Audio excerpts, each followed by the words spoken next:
नमस्कार, मैं हूं अंकुर और आप देख रहे हैं सत्य हिंदी का न्यूज बुलेटिन। एक नजर अब तक की सुर्खियों पर। भारत के विदेश मंत्री एस जयशंकर ने दोहराया है कि भारत और पाकिस्तान के बीच हालिया संघर्ष की समाप्ति दोनों पक्षों के बीच आपसी सहमति से हुई। उनके मुताबिक अंतर्राष्ट्रीय मध्यस्थता विशेष रूप से अमेरिका से प्रभावित नहीं थी। ये बातें उन्होंने नीदरलैंड्स के ब्रॉडकास्टर NOS के साथ एक इंटरव्यू में कही।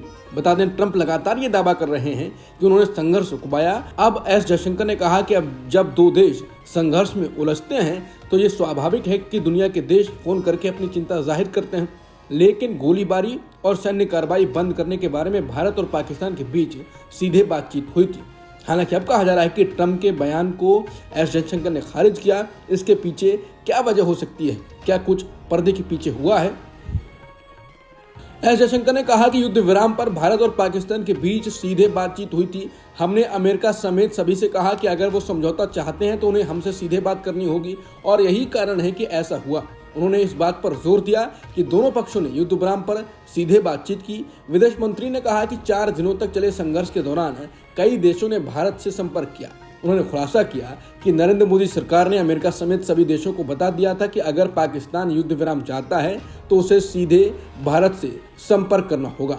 उन्होंने कहा कि उनके जनरल ने हमारे जनरल को फोन करके ये बात कही और यही हुआ। उन्होंने कहा कि ये पाकिस्तानी सेना थी जिसने संदेश भेजा था कि वो गोलीबारी बंद करने के लिए तैयार हैं और हमने उनके अनुसार जवाब दिया।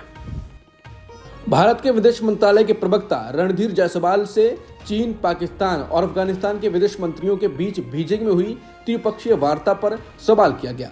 विदेश मंत्रालय के प्रवक्ता रणधीर जायसवाल ने कहा कि हमने कुछ रिपोर्ट्स देखी हैं, इसके अलावा मुझे इस बारे में कुछ और नहीं कहना है।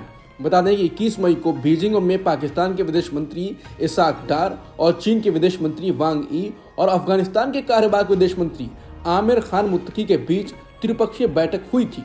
बता दें, चीन, पाकिस्तान और अफगानिस्तान बीजिंग में हुई इस बैठक में चीन पाकिस्तान इकोनॉमिक कॉरिडोर का अफगानिस्तान तक विस्तार करने पर सहमत हो गए, जिसको भारत के लिए खतरे की घंटी बताया गया। उधर चीन भारत के पास बांग्लादेश के एयरबेस को भी दोबारा बनाने में सहयोग कर रहा है। ये भी भारत के लिए खतरे की घंटी है। ऑपरेशन सिंदूर को राजनीतिक रूप से भुनाने का आरोप झेल रहे पीएम मोदी ने एक बार फिर अपनी बेबाक शैली में पाकिस्तान को कड़ा संदेश दिया। बीकानेर की एक जनसभा में उन्होंने कहा, मोदी का दिमाग ठंडा है लेकिन खून गर्म है, मेरी रगों में सिंदूर बहता है। पीएम ने ऑपरेशन सिंदूर को आतंकवाद के खिलाफ नया मानक बताते हुए कहा कि अब कोई भी आतंकी हमला बर्दाश्त नहीं किया जाएगा और इसका जवाब मुंह तोड़ होगा। पीएम मोदी ने पाकिस्तान को चेतावनी देते हुए कहा कि भारत अब आतंकवाद और व्यापार को एक साथ नहीं चलने देगा। उन्होंने साफ किया कि अगर पाकिस्तान से कोई बात होगी तो वो केवल आतंकवाद और POK के मुद्दे पर होगी। पीएम मोदी ने बीकानेर में कहा कि 22 अप्रैल को आतंकवादियों ने धर्म पूछकर हमारी बहनों की मांग का सिंदूर उजाड़ दिया था। वो गोलियां पहलगाम में चली थी, लेकिन उन गोलियों से 140 करोड़ देशवासियों का सीना छलनी हुआ था। प्रधानमंत्री ने कहा कि हमारी सरकार ने तीनों सेनाओं को खुली छूट दे दी थी और तीनों सेनाओं ने ऐसा चक्रव्यूह रचा कि पाकिस्तान को घुटने टेकने पर मजबूर कर दिया। उन्होंने कहा कि 22 तारीख के हमले के जवाब में हमने 22 मिनट में आतंकियों के 9 सबसे बड़े ठिकाने तबाह कर दिए। दुनिया ने और देश के दुश्मनों ने देखा कि जब सिंदूर बारूद बन जाता है तो नतीजा क्या होता है। पीएम ने कहा कि जो अपने हथियारों पर घमंड करते थे, आज वो मलबे के ढेर में पड़े हुए हैं। मोदी ने कहा कि ऑपरेशन सिंदूर खत्म नहीं हुआ है, ये अब नया नॉर्म है। अगर आतंकी हमला हुआ तो जवाब तुरंत और कड़ा मिलेगा। न्यूक्लियर हथियार की धमकी अब काम नहीं करेगी। उन्होंने ये भी जोड़ा कि भारत आतंकियों और पाकिस्तानी सेना के बीच कोई अंतर नहीं देखेगा। प्रधानमंत्री मोदी ने कहा कि पाकिस्तान एक बात भूल गया कि अब मां भारती का सेवक मोदी यहां सीना तान कर खड़ा हुआ है। प्रधानमंत्री मोदी के बयानों पर अब कांग्रेस पार्टी की तरफ से प्रतिक्रिया आई है। कांग्रेस नेता जयराम रमेश ने कहा कि प्रधानमंत्री मोदी ने एक बार फिर से फिल्मों जैसे खोखले डायलॉग्स का सहारा लिया। उन्होंने कहा कि आज बीकानेर में जिस तरह प्रधानमंत्री ने एक बार फिर फिल्मों जैसे खोखले डायलॉग्स का सहारा लिया, उससे कहीं ज्यादा जरूरी है कि वो उन गंभीर सवालों का जवाब दें जो देश उनसे पूछ रहा है। पहलगाम के निर्दयी हत्यारे अब तक खुले क्यों घूम रहे हैं?